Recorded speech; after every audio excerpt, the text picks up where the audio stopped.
अवसर पे इस भारतवर्ष में हर जगह खुशियाँ मनाई जा रही हैं। इसका कारण ये है कि सूर्य जो हमें छोड़ करके, भारतवर्ष को छोड़ के और मकर वृत्त पे गया था, वो अब लौट के आया और पृथ्वी और सूर्य के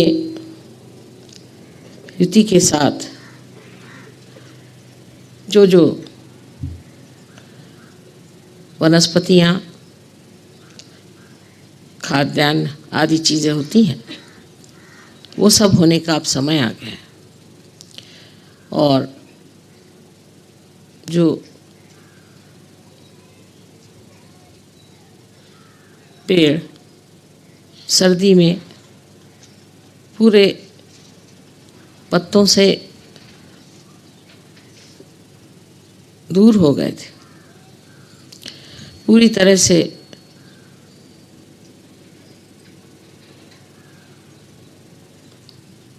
ऐसा लग रहा था जैसे कि वो सब मर गए। वो सारे पेड़ फिर से जागृत हो गए, उसमें हरियाली आने लग गई। और इसलिए इस समय का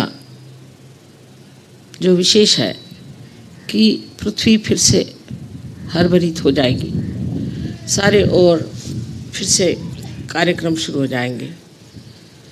और विशेषकर उत्तर हिंदुस्तान में, जहाँ की ठंड बहुत ज़ोर से पड़ती है, वहाँ तो इसका विशेष रूप से उत्सव माना जाता है कि सूर्य का आगमन हुआ और सूर्य के कारण जो भी हमारे कार्य हैं वो अब पूरी तरह से होने वाले हैं। इसलिए आज की बड़ी शुभेच्छा हम यहाँ के सब लोगों को कहते हैं और सोचते हैं कि आज के शुभ अवसर पे आप सब लोगों से यहाँ मिलना हुआ, ये भी एक बड़ी आनंद की बात है। जैसे सूर्य का आना हम लोग बहुत ऊंचा मानते हैं, उससे भी कहीं अधिक सहयोग का सूर्य इस पृथ्वी पर आना महत्वपूर्ण है, क्योंकि सृष्टि की जो कुछ सृजनता है, जो क्रिएटिविटी है, वो सूर्य से प्लावित होती है और सूर्य उसको चालना देते हैं।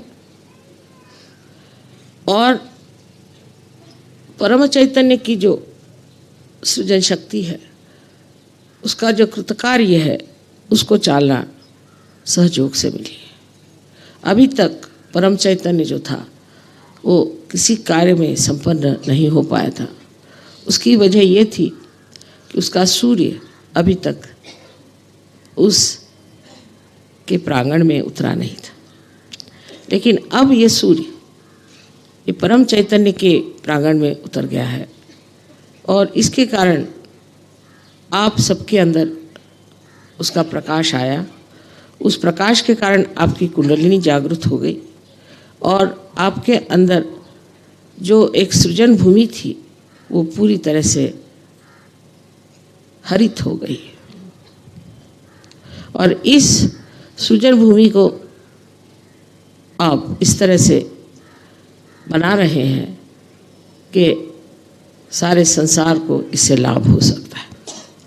और ये बहुत बड़ी बात हो गई है, बहुत दिव्य बात हो गई है। ये बात पहले हो नहीं पाई थी। हमारे यहाँ अनेक ऋषि मुनियों ने इस पर विचार कहे हुए हैं कि ऐसा कौन सा दिन आएगा जब सामूहिक तरह से ये सृजनता जागृत होगी। वो सृजनता आज जागृत हो गई है और इसलिए ये न कि सिर्फ पृथ्वी की सृजनता का ही एक पर्व है, पर सहयोग के सृजनता का भी बहुत बड़ा पर्व है। ये साल खास करके माना गया है कि बहुत बड़ा साल सहयोग के लिए होगा और सहयोग का प्रकाश बहुत गहरा लोगों में उतरेगा। जब चीज़ बहुत गहरी उतरने लग जाती है तब ये भी सोचना चाहिए कि इसके साथ साथ दूसरी भी एक बहुत बड़ी घटनाएं घटित होती हैं कि जो संसार के दुष्ट और संसार को नाश करने वाले और संसार में जो आतंक मचा रहे हैं, संसार की जो उच्चतम चीज़ें हैं उनको नष्ट कर रहे हैं, ऐसे सब लोगों का नाश होते जाता है। जैसे ही अंकुर फूटने लग जाते हैं, अगर वो सत्य लेकर आए हैं तो जहाँ वो फूट नहीं सकते वहाँ वो तहस नहस कर देंगे और सब तरह से नाश कर देंगे। इस प्रकार जो कुछ भी कुवृत्तियाँ हैं, जो आसुरी शक्तियाँ हैं, वो सब नष्ट हो जाएंगे।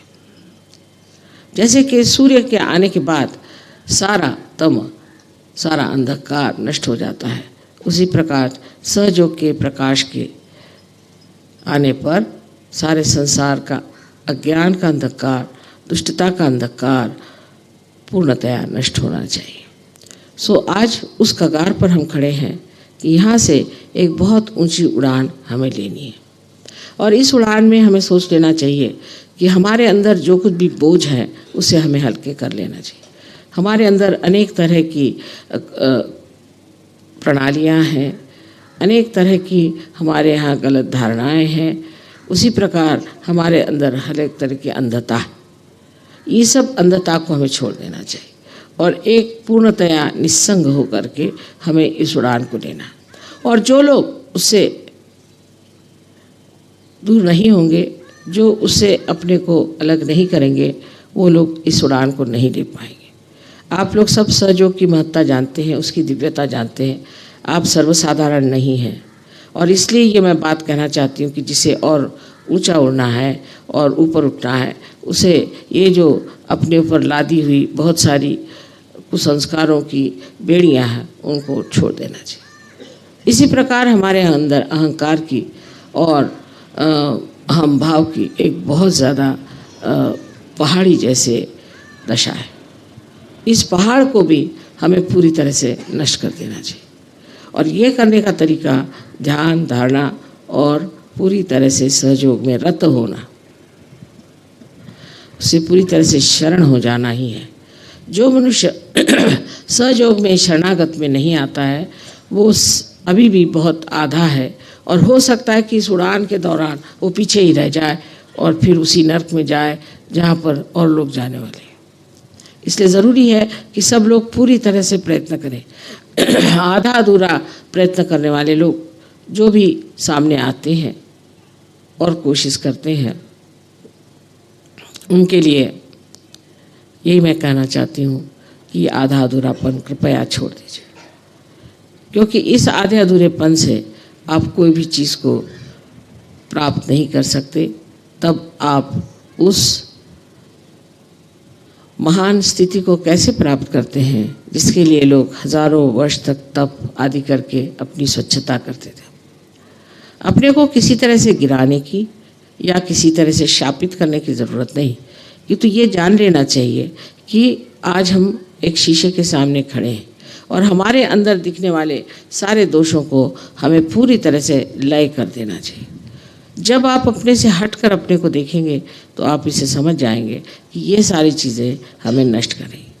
पर ये होते होते आप देखेंगे कि आप पर अनेक आशीर्वाद परमात्मा के आएंगे और उस अनेक आशीर्वाद में मनुष्य ये सोचेगा कि मैंने सब कुछ पा लिया। एक ये भी बड़ा सम्मोहन है कि हमें ये चीज़ मिल गई, हमें वो चीज़ मिल गई, दुनिया की चीज़ें मिल गई, और इस तरह से ये हम जब कोई चीज़ को पाना चाहते हैं तो उसके किनारे पर कुछ कुछ ऐसी भी बातें हैं जो मोहित कर सकती हैं, लेकिन उधर रुकना नहीं चाहिए।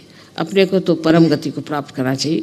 ये जन्म जन्मांतर की आपकी पुण्याई है, उसे पूरी तरह से प्राप्त कर लेना चाहिए। और जो अपने अंदर छोटी छोटी ओझी इच्छाएं हैं उनको छोड़ करके पूरी तरह से शरणागत होकर के सहयोग में आपका पूरी तरह से योगदान देना चाहिए।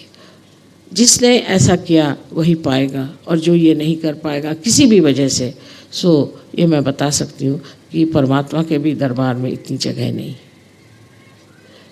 वहाँ जाने वालों को भी सोचना चाहिए कि हमें वास्तव अगर वहाँ पहुँचना है तो ये सारे बोझे हल्के कर देने पड़ेंगे और एक ही हमें मार्ग लेना पड़ेगा, एक ही तरफ हमारा पूरा प्रयत्न होना चाहिए कि हम किसी तरह से इस और अग्रसर रहें और बढ़ते रहें।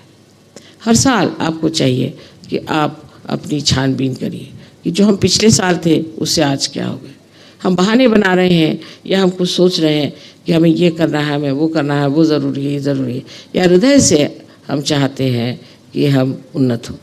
क्यों? और बहुत से लोग ये भी सोचते हैं कि सहयोग के द्वारा हमारी बीमारियां ठीक हो जाएंगी या हमारी कुछ और चीज़ें समस्याएं हल हो जाएंगी, ऐसा हो जाएगा, वैसा हो जाएगा। सो उनको पता होना चाहिए कि सब समस्याओं का हल एक ही है कि आप उस दशा में पहुंच जाएं जो परम, फिर हर एक काम अपने आप बनते हैं, आपको कुछ करने की ज़रूरत नहीं। इस प्रकार आज के दिन आपको मैंने अपना मनोदय बताया, पर मैं चाहती हूँ कि आप भी अपने हृदय में ठान लें कि मैं जो बात कह रही हूँ वो दिखने में बहुत सहज सरल है, किंतु मनुष्य की जो प्रवृत्तियाँ हैं, उसकी जो गतिविधियाँ हैं, वो इस कदर विचित्र है कि मैं भी उसे नहीं समझ पाती। कहते हैं कि समझ में आए तो वो क्यों कर खुदा हो, लेकिन मैं तो कहती समझ में आए तो क्यों कर मनुष्य हो, क्योंकि मनुष्य इतना जटिल है, इतना जटिल है और उसका समझना बहुत ही कठिन है। आप लोगों से मुझे यही विनती करनी है कि देवत्व को प्राप्त करने के लिए इस मनुष्यता की जो जटिलता है, इसे पूरी तरह से धिक्कारना चाहिए और उसे छोड़ देना चाहिए और यही कहना चाहिए कि हमें उसी देवत्व को प्राप्त होना है जिससे हर चीज़ आप जिसे भी छूते हैं वो प्लावित हो जाएगी, चेतनामय हो जाएगी, सुंदर हो जाएगी। आपका जीवन भी एक बहुत सुंदर, बहुत आदर्श, बहुत ज़्यादा आनंददायी, प्रेम